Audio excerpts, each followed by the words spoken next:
Hello friends, BD পাকঘরে আপনাদের সকলকে স্বাগতম। আজকে আমি আপনাদের সঙ্গে যে রেসিপিটি শেয়ার করব সেটি হলো মাশকালাইয়ের ডাল। মাশকালাইয়ের ডাল সাধারণত আমরা সকলেই রান্না করতে পারি, কিন্তু আজকে আমি যেভাবে আপনাদেরকে মাশকালাইয়ের ডালটি রান্না করে দেখাবো সেটি হলো ডাটা দিয়ে মাশকালাইয়ের ডাল। আশা করব আপনাদের সকলের এই রেসিপিটি খুবই ভালো লাগবে। তাহলে চলুন শুরু করা যাক আমার আজকের রেসিপিটি। এখানে আমি নিয়েছি 250 গ্রাম মাশকালাইয়ের ডাল। এখানে কড়াইয়ে তেল গরম করে আমি মাশকালাইয়ের ডালগুলোকে ভালো করে ভেজে নেব।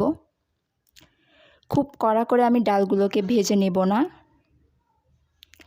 হালকা আছে এটাকে আমরা 2 থেকে 3 মিনিট ভেজে নিব। অনবরত নাড়াচাড়া করে এটাকে আমাদের ভেজে নিতে হবে, তাছাড়া এটা পুড়ে যাওয়ার সম্ভাবনা থেকে থাকে। দেখুন, এই পর্যায়ে আমি ডালগুলোকে নামিয়ে নিচ্ছি।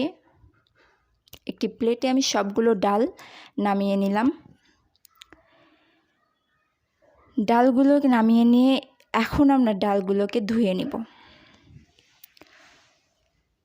2 থেকে 3 বার জল বদলে বদলে আমাদের ভালো করে ডালগুলোকে আমরা ধুয়ে নিচ্ছি। এখানে প্রেসার কুকারে আমি জল নিয়েছি, নিয়ে ধুয়ে নেওয়া ডালগুলো ছেড়ে দিচ্ছি। ডালগুলোকে এখন আমি সেদ্ধ করে নেব। সবগুলো ডাল ছেড়ে দিলাম। এর মধ্যে দিয়ে দিচ্ছি আমি 4-5টা কাঁচা লঙ্কা, পরিমাণ মতো লবণ,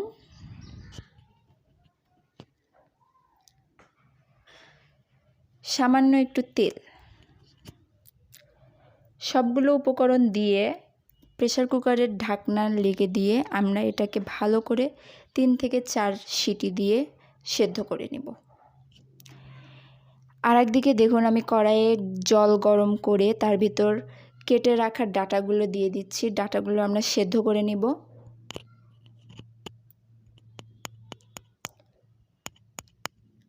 এটা আমাদের 4 থেকে 5 মিনিট ভালো করে জল ফুটিয়ে ডাটাগুলোকে ভালো করে সেদ্ধ করে নিতে হবে। আমি এটাকে একটা হাতে নিয়ে দেখেছি, আমার এগুলো সেদ্ধ হয়ে গেছে। এই পর্যায়ে আমি সবগুলো ডাটা নামিয়ে নিচ্ছি।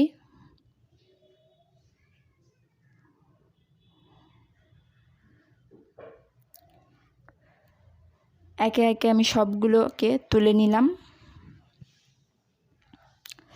এখানে দেখুন, আমার ডালটা সেদ্ধ হয়ে গেছে। আমি ডালটাকে নামিয়ে নিয়েছি। তখন আমি সামান্য পরিমাণ জল দিয়ে ডালটা সেদ্ধ করতে দিয়েছিলাম। এখন আমি এখানে পর্যাপ্ত পরিমাণ জল দিয়ে নিলাম। এই পর্যায়ে এর ভিতরে আমি দিয়ে দিচ্ছি পরিমাণ মতো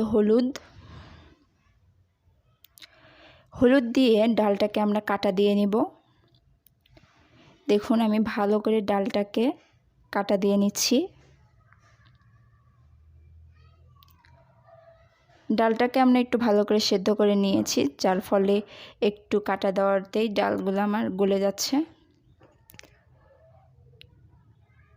এটা ভালো করে আমরা কাটা দিয়ে নিয়েছি। দেখুন আমার ডালের ঘনত্বটা। এই পর্যায়ে আমি সেদ্ধ করা ডাটাগুলো ডালের মধ্যে ছেড়ে দিলাম। এবার এই দুটাকে আমার একসাথে মিশিয়ে নিতে হবে।